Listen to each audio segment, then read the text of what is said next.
इस वक्त की बड़ी खबर आपको बता रहे हैं। लोकसभा में एनडीए को समर्थन की घोषणा की है। विधानसभा चुनाव में एमएनएस अपने उम्मीदवार उतारेगी और कार्यकर्ताओं से चुनाव की तैयारी की अपील की गई है। लेकिन लोकसभा के चुनाव में एनडीए का समर्थन करने का ऐलान किया गया है।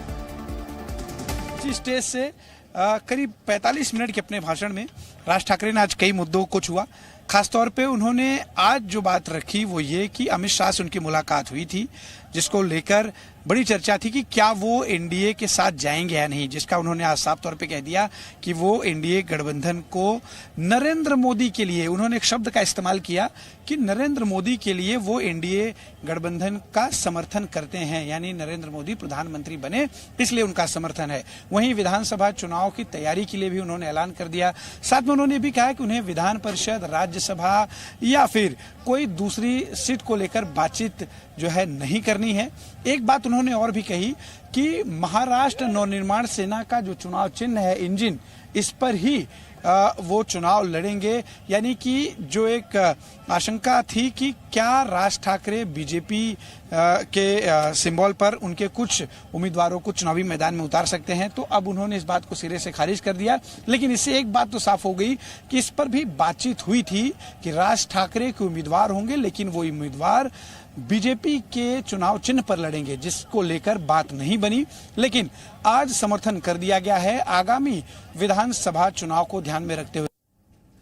तो आज के लिए ये ऐलान बड़ा है और आगे भी इसका इंपैक्ट होगा, क्योंकि इससे पहले राज ठाकरे की पार्टी एमएनएस के एनडीए में शामिल होने की अटकलें लगाई जा रही थी और ऐसा लग रहा था कि चुनाव से ठीक पहले एमएनएस के एनडीए में शामिल हो जाने का ऐलान कर दिया जाएगा। खुद राज ठाकरे दिल्ली आकर केंद्रीय गृह मंत्री अमित शाह से मुलाकात कर चुके हैं, जिसका जिक्र उन्होंने सभा में किया। जबकि महाराष्ट्र के डिप्टी सीएम देवेंद्र फडणवीस भी राज ठाकरे से मुलाकात कर चुके हैं। फडणवीस ने राज ठाकरे से पीएम मोदी को काम के आधार पर समर्थन करने की अपील भी की थी और ऐसा लग रहा है कि राज ठाकरे लोकसभा चुनाव में एनडीए का हिस्सा बन जाएंगे। ऐसा लग रहा था, ऐसे कयास चल रहे थे। लेकिन राज ठाकरे के बाहर से समर्थन के ऐलान के बाद अटकलों का बाजार थम गया है।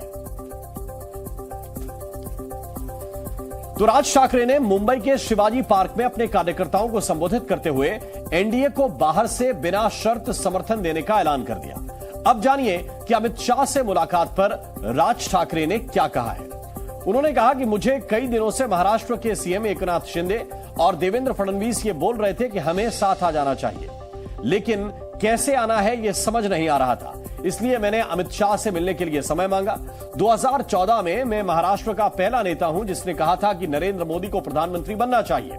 मैं अगर किसी से प्यार करता हूं तो पूरे मन से प्यार करता हूं। 2014 में मैंने नरेंद्र मोदी को समर्थन दिया था। 2019 में मैंने विरोध किया था क्योंकि मैं उनकी भूमिका से सहमत नहीं था। इसके अलावा राज ठाकरे ने उद्धव ठाकरे और उनकी पार्टी पर भी जमकर निशाना साधा।